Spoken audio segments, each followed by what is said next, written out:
My name is Ayush Sukre from E2. We are presenting simple conveyor belt, chain drive and gear drive. Apparatus used for conveyor belt: 9 volts motor, flat bed, cardboard paper, PVC pipe, wire switch and tristle. Working of conveyor belt. Typically conveyor systems consist of a belt stretched across two or more pulleys. The belt forms a closed loop around the pulley so it can continuously rotate. One pulley known as the drive pulley drives or tows the belt, moving items from one location to another. The most common conveyor system designs use a rotor to power the drive pulley and belt. The belt remains attached to the rotor through the friction between the two surfaces. For the belt to move efficiently, both the drive pulley and elder must run in the same direction, either clockwise or counterclockwise.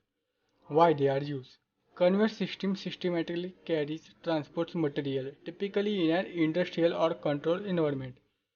Conveyor belts are tied and true energy saver to increase efficiency. Limitations of conveyor belt. The simplicity means very limited feature. Belt can be difficult to clean and generally does not have leave a very successful result. Sticky material can get stuck on the belt and transfer to the return side. The roles, elders and pulleys. I thanks to Solanki sir to give us this opportunity. I request to Prajwal to go further. Thank you.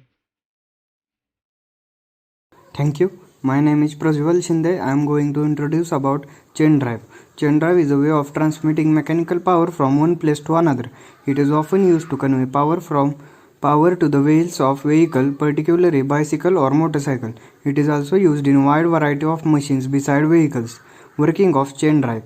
The power is conveyed by a roller chain known as drive chain or transmission chain, passing over a sprocket gear with the teeth of gear meshing with holes in the link of chain. The gear is turned and this pulls the chain, putting mechanical force into the system. Sometimes the power is output by simply rotating chain, which can be used to lift or drag objects. In such situations, a second gear is placed and the power is recovered by attaching shafts or hub to this gear. Limitations of chain drive. They cannot be used where slip is system requirement. They require precise alignment compared to belt drive. They require frequent lubrication. Thank you. Jay Lovar will continue further presentation with gear drive. So, we presenting gear drive and there are some types. Introduction. Gears are components of machines for the transmission of power and motion from one shaft to other separated by small distance. It is a two-thread wheel, that is, wheel with a number of teeth. The motion of meshing gears is similar to the of pair of two pitch cylinders which roll without slip. Types of gears. First, spur gear. Spur gears transmit power through shafts that are parallel. Second, spiral gear. Spiral gear have teeth that are oriented and angled to the shaft, unlike spur gears which are parallel. Third, bevel gears. Bevel gears are most commonly used to transmit power between shafts that intersect at a 90-degree angle. Fourth, rock and pinion. Rotation into linear motion. The flat-toothed part is the rack and the gear is the pinion. A piston coaxial to the rack provides hydraulic assistance force and an open-centered rotary valve controls the assist level. Fifth, worm gear. Worm gear transmit power through right angle and non-intersecting shafts.